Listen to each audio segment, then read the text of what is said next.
আসসালামু আলাইকুম বন্ধুরা, আজকে করে দেখাবো মাছের ডিম ঝুরঝুরা ভাজা। আর এটা করা খুবই সহজ। তার জন্য প্রথমে মাছের ডিমটা খুব ভালো করে ধুয়ে নিতে হবে। তারপর একটা কড়াইতে একটু তেল দিয়ে নেব।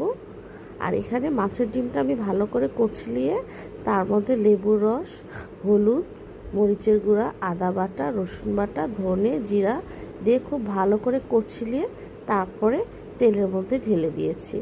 এতে করে প্রতিটা ডিমের মধ্যে মশলাগুলো ভালো করে ঢুকবে। তারপর খুব ভালো করে নেড়ে চেড়ে একদম ভাজা ভাজা করতে হবে। আমি আজকে যেভাবে দেখাচ্ছি এটা সবচেয়ে সহজ পদ্ধতি।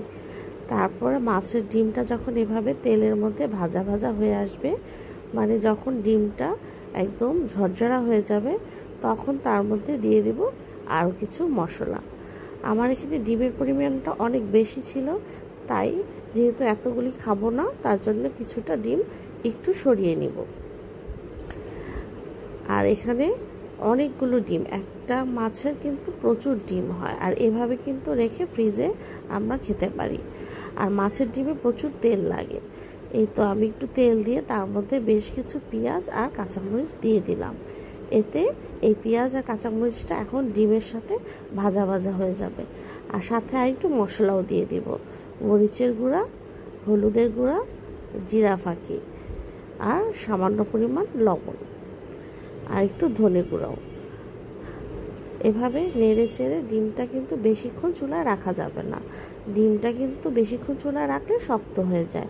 তাই এভাবে পেঁয়াজটা আর ডিমটা যখন সুন্দর একটা ভাজা ভাজা হয়ে আসবে, তখনই চুলা থেকে নামিয়ে ফেলতে হবে। এভাবে একবার বন্ধুরা তোমরা করে দেখো, খুবই সুস্বাদু আর খুব সহজ। এভাবে রান্না করলে মাছের ডিমের কোনো গন্ধও থাকবে না, আর খুবই সুস্বাদু হয়। কেউ বুঝতেই পারবে না এটা যে মাছের ডিম ভাজা। আমি এভাবেই ডিমটা ভাজা ভাজা করে থাকি ঝরঝরা। আর ডিমটা যদি এভাবে মশলা মেখে ভাজি, তাহলে কিন্তু সবগুলো ডিমের মধ্যে মশলাগুলো গায়ে গায়ে লেগে থাকে। এই তো আমার হয়ে গেল ঝুরঝুরা ডিম ভাজা।